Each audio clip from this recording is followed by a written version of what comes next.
24 दिसंबर के सर्द हवाओं में आप कह सकते हैं कि क्रांति की एक ज्वाला जो झारखंड के भीतर दहक रही है, वो झारखंड के नौजवानों के कारण दहक रही है। इसलिए पूरबी की धरती को, रामगढ़ की धरती को, झारखंड की धरती को ये कहना चाहता हूँ और तमाम नौजवानों से ये आगाह करना चाहता हूँ कि ये झारखंड में जो एक नया इनकलाब आया है, इस इनकलाब की आग को हम सबको जला करके रखना होगा। इस इनकलाब की आवाज को गांव गांव तक पहुंचाना होगा, हर कस्बे हर मोहल्ले तक इस इनकलाब की आवाज को पहुंचाना होगा। और जो हमारा नेता कहते हैं बार बार कि उठो नौजवानों, फिर से इनकलाब आया है, झारखंड की गलियों से एक आवाज आया है, उठो नौजवानों, फिर से इनकलाब आया है। वास्तव में एक नए इनकलाब की आवाज है और झारखंड के 2 दशक से ज्यादा समय के गुजर जाने के बाद भी झारखंड की धरती में कोई ऐसा माटी का सपूत पैदा नहीं हुआ जो ये कह सके कि झारखंड में सिर्फ झारखंडियों को अधिकार मिलना चाहिए। सिर्फ वोट बैंक की राजनीति के कारण लोग सबको खुश करने में रहने लगे, लेकिन ये हम लोगों की खुशकिस्मती है कि मान टाण की धरती से कोई एक झारखंड का हीरा निकलता है और वो सीना ठोक कर कहता है कि अगर बंगाल बंगालियों का है, महाराष्ट्र मराठियों का है, बिहार बिहारियों का है, पंजाब पंजाबियों का है, तो ये झारखंड सिर्फ झारखंडियों का है। ये कहने के लिए जज्बा चाहिए। और जिस शख्स को आप लोगों ने देखा पिछले 2 साल में पानी में भीगते हुए, बरसात में भाषण देते हुए और स्कॉर्पियो के छत पर, वो शख्स सिर्फ हाड़ मांस का कोई एक शरीर नहीं है। जयराम झारखंड के भीतर एक विचारधारा है और इस विचारधारा के पीछे हम सबको चलना होगा, तभी झारखंड के भीतर ये असली क्रांति का सपना साकार हो पाएगा। लेकिन इन सबके बीच एक बात जोड़ना चाहता हूं कि हमारे बीच एक बहुत बड़ा सवाल ये खड़ा होता है कि अगर झारखंड की धरती में, झारखंड की माटी से नेता नहीं निकल रहा है तो इसके पीछे कमी कहां रह गई। और अगर जो लोग झारखंड की माटी से नेता निकले, जो लोग झारखंड की माटी से सांसद और विधायक बने, क्या वो दिल्ली में जाकर के आपके सवालों को रख रहे हैं? क्या वो राज्य के विधानसभा के अंदर जाकर के सवाल रख रहे हैं? तो आप गौर करेंगे कि आपके सारे सवाल गौन हैं, क्योंकि देखिए झारखंड के 14 सांसदों ने इन 2 सालों में कभी भी झारखंड के इस मुद्दे को, जिस मुद्दों को आप लोगों ने रखा है बार बार कि झारखंड की स्थानीय नीति, झारखंड की नियोजन नीति, झारखंड की विस्थापन की नीति, यहाँ के नौकरी में यहाँ के नौजवानों को प्राथमिकता और 75% नौकरी है निजी क्षेत्र की कंपनियों में, ये आज तक झारखंड के भीतर नहीं हो पाया। और 14 सांसद लोकसभा के होते हैं, 6 सांसद झारखंड में राज्यसभा के हैं और ये सांसद यहाँ से बन करके तो गए, लेकिन कभी भी आपका सवाल नहीं रखा गया। आज की तारीख में अगर बिहार में एक परीक्षा में पेपर लीक हो जाता है तो वहाँ के विद्यार्थी वहाँ पर रेल रोक देते हैं, तो दिल्ली में खबर बन जाती है। हम लोग लाख लाख की भीड़ ला रहे हैं, 50,000 की भीड़ ला रहे हैं, फिर से 24 तारीख को हजारीबाग में लाखों की भीड़ जुटने जा रही है। उसके बावजूद भी ये दिल्ली वाले हमारा खबर नहीं बनाते हैं। ये डर है उनको कि अगर ये आंदोलन रामगढ़ का, ये आंदोलन मांडू का, ये रामगढ़ का, ये हमारे पूरे झारखंड का आंदोलन अगर दिल्ली के गलियारों में गूंजने लगेगा तो ये जो कोयला के बड़े बड़े माफिया बैठे हुए हैं हमारे जमीन से कोयला निकालने के लिए, हमारे जमीन से अबरख निकालने के लिए, हमारे जमीन से आयरन ओर निकालने के लिए, हमारे जमीन से यूरेनियम निकालने के लिए, तो वो निकाल नहीं पाएंगे। और आपको बहुत जानकर आश्चर्य होगा कि झारखंड के जादूगोड़ा में यूरेनियम निकलता है और वहां के बारे में पता करिए, यूनाइटेड नेशन ने भी उस पर रिपोर्ट बनाया कि जहां पर यूरेनियम निकला जादूगोड़ा में, वहां पर रेडिएशन से कई लोग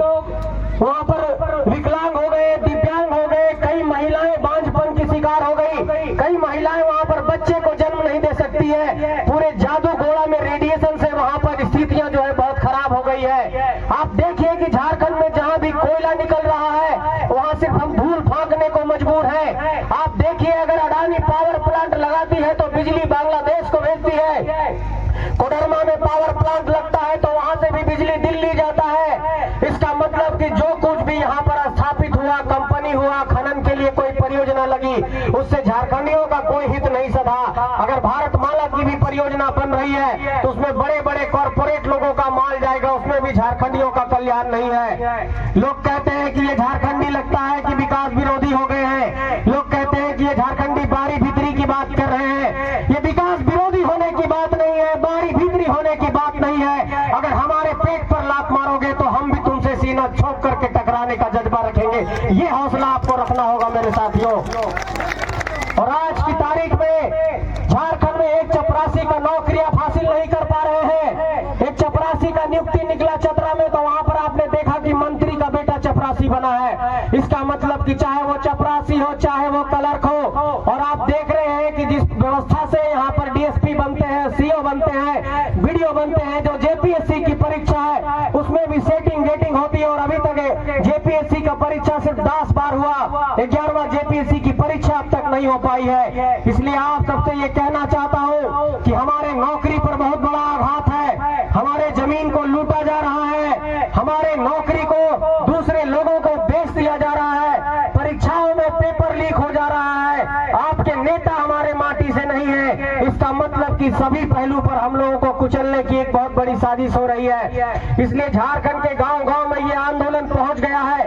आप लोगों से सिर्फ यही कहना चाहता हूं, और जहां तक भी ये आवाज जा रही है यही कहना चाहता हूं कि इस आंदोलन को अब रुकने नहीं देना है। और ये आंदोलन गांव घर का आंदोलन है, विचारों का आंदोलन है। हम लोगों से बार बार ये कहा गया कि ये इतना भीड़ कहां से आता है, झंडा कहां से लगाते हो, लाइट कहां से लगाते हो। हम ये पूछना चाहते हैं आप लोगों से। यहीं पर कई साथी होंगे, मुझे लगता है कि 10-20 रुपया, 100 रुपया, 50 रुपया जमा करके इस कार्यक्रम को सफल बनाए होंगे। तो उन लोगों को ये चुनौती पेश करना चाहते हैं जो लोग ये कहते हैं कि इन लोगों को लगता है कोई बड़ा फंडिंग कहीं से हो रहा है। अरे बड़ा फंडिंग नहीं हो रहा है, इस हौसले और जज्बे की ये परिणाम है। ये बिरसा मुंडा और विनोद बाबू की धरती है। यहाँ पर क्रांतिकारियों की धरती से तो पूरा इतिहास पड़ा है। सामने चुट्टू पालू घाटी में शेख भिखारी है, चतरा में नादिर अली है। वहां पर जाइए आप, कोल्हान में तो देखिए खरसावा का गोलीकांड हुआ था, पलामू जाइए तो नीलांबर पीतांबर है, संथाल जाइए तो सिद्धू कानू है, यहाँ पर ओली हाथू जाइए तो बिरसा मुंडा है। और चाहे वो रघुनाथ महतो हो चाहे विनोद बाबू हो, इन सभी लोगों ने हम लोगों को क्रांति करना सिखाया है और ये कहा है कि पढ़ो और लड़ो। इसलिए पढ़ो और लड़ो के इस नारे के साथ झारखंड को बदलने का यह बीड़ा उठाना होगा और सबको ये कहना होगा कि इस घरे गमछे का लाज बचाना होगा। ये हरे गमछे का अगर लाज बचाना है तो आप सबको, जैसे ये आंदोलन में हमारे भाई बांधते हैं ना कमर में, कि एक बार अगर कमर बांध लिए और स्कॉर्पियो पर चढ़ गए तो बड़े बड़े लोग थर्राने लगते हैं, ऐसे ही कमर कस के इस लड़ाई में आप लोगों को भी तैयारी करनी होगी और झारखंड को बदलने का संकल्प लेना होगा। और मैं ये कहना चाहता हूँ आप सबसे कि आज बड़े बड़े लोग हम लोगों से घबरा रहे हैं और ये कह रहे हैं कि अरे ये लोग नौजवान लोग कहाँ पढ़ने लिखने वाला, परीक्षा देने वाला, ये लोग सब राजनीति में आ गया है। यहाँ पर कह रहा है कि हम लोग सरकार बनाएंगे तो नया सीएम बनाएंगे, तो झारखंड में विधानसभा का चुनाव लड़ेंगे, झारखंड में लोकसभा का चुनाव लड़ेंगे। इन लोगों को डर इस बात का है कि अरे इन लोग साइकिल मोटरसाइकिल से भी जाकर के 10,000, 20,000, 50,000 का भीड़ जमा कर रहा है, हम लोग हेलीकॉप्टर से भी आ रहे हैं तो हम लोगों की भीड़ नहीं जुट पा रही है। और इससे इन लोगों को घबराहट है और इस घबराहट को बना करके रखिएगा मेरे साथियों। और मुझे याद है कि ये आज सभा इसलिए हो पा रही है कि यहाँ के राजा साहब को दिक्कत हो गई थी आप लोगों की एक सभा से, वही सभा है ना ये जो 30 तारीख को हो रही है आज। आप देखिए कि आप पंचायत स्तर का एक कार्यक्रम करते हैं तो चाहे वो मुख्यमंत्री का कार्यालय हो, चाहे एसपी का ऑफिस हो, चाहे थाना का आपका थाना प्रभारी हो, सब फोन करने लगते हैं कि बाबू हमारा नौकरी बचा लो, सीएम साहब आ रहे हैं, आप कार्यक्रम नहीं करिए। ये डर आप लोगों ने पैदा किया है और सत्ता में ये डर पैदा करने की कुव्वत सिर्फ झारखंडियों के भीतर है। और इसलिए झारखंडियों ये कहना चाहता हूँ कि ये जो क्रांति की ज्वाला झारखंड में धधकी है, उससे चाहे वो शासन हो, चाहे प्रशासन हो, चाहे सरकार हो, सबके भीतर एक कहीं ना कहीं ये चर्चा और परिचर्चा का विषय बन गया है। और सब लोग ये कहने लगे हैं कि अरे ये लोग क्या कर रहे हैं। झारखंड के भीतर योग स्थानीय नीति की बात कहते हैं, नियोजन नीति की बात कहते हैं, पुनर्वास नीति की बात कहते हैं, खनन नीति की बात कहते हैं। ये लोग पॉलिसी की बात करने लगे हैं, नीति की बात करने लगे हैं, नौकरी की बात करने लगे हैं। उनको ये कहिए कि हाँ हम करेंगे ये बात, क्योंकि आप अगर दूसरे राज्यों पर गौर करेंगे तो दूसरे राज्यों के लोग अपने राज्यों में दूसरे लोगों को वहां पर उस तरीके का अधिकार नहीं लेने देते हैं। आप जाइए अगर मुंबई में एक आप ठेला लगाएंगे बड़ा पाव का तो वहां पर रोज आपसे रंगदारी लेने लोग आ जाएगा कि अरे भैया है क्या, झारखंड का है क्या। इस तरीके से चीजें वहां चलती है। आप देखिए बड़े बड़े राज्यों में, आप साउथ के राज्यों में, दक्षिण के राज्यों में, वहां पर जो नेता लोग चुनते हैं अपने ही माटी से चुनते हैं। इसलिए आपको ये कहना चाहता हूँ, बार बार ये बात मैं सबके जहन में दिमाग में डालता हो कि आपको ये तय करना होगा कि ये कैसे हो रहा है कि हजारीबाग का सांसद बक्सर से, चतरा का सांसद बिहार से, धनबाद का सांसद बलिया से, रांची का सांसद राजस्थान से, गोड्डा का सांसद भागलपुर से, ये स्थिति को आपको बदलना होगा और ये कहना होगा कि पूरबडी की माटी से भी, खेत की माटी से भी, आलू के खेत से भी कोई विधायक और सांसद निकले, ये तैयारी आपको करनी होगी मेरे साथियों, तब ये झारखंड बदलेगा। और ये लोग सोचते हैं कि अरे इन लोगों के पास नेतृत्व करने की क्षमता नहीं है, ये लोग नेता नहीं पैदा कर सकते, ऐसी सोच इन लोगों की है। उन लोगों को कहिए जाकर के कि अरे नेता की बात करते हो कि झारखंड के भीतर देखो 4345 पंचायत है और जैसे आज पूरबडी में सभा हो रही है, झारखंड के अमूमन पंचायतों में पंचायत का विस्तार का कार्यक्रम चल रहा है और इन्हीं पंचायतों से, इन्हीं खेत से, इन्हीं गलियारों से, इन्हीं मोहल्लों से, इन्हीं गांव से हमारा नेता निकलेगा। हमें कोई पैरासूट वाला बोरो प्लेयर नहीं चाहिए, हमारा खिलाड़ी हमारे घर से निकलेगा। इसकी तैयारी करनी होगी और 2024 इसकी ही तैयारी है।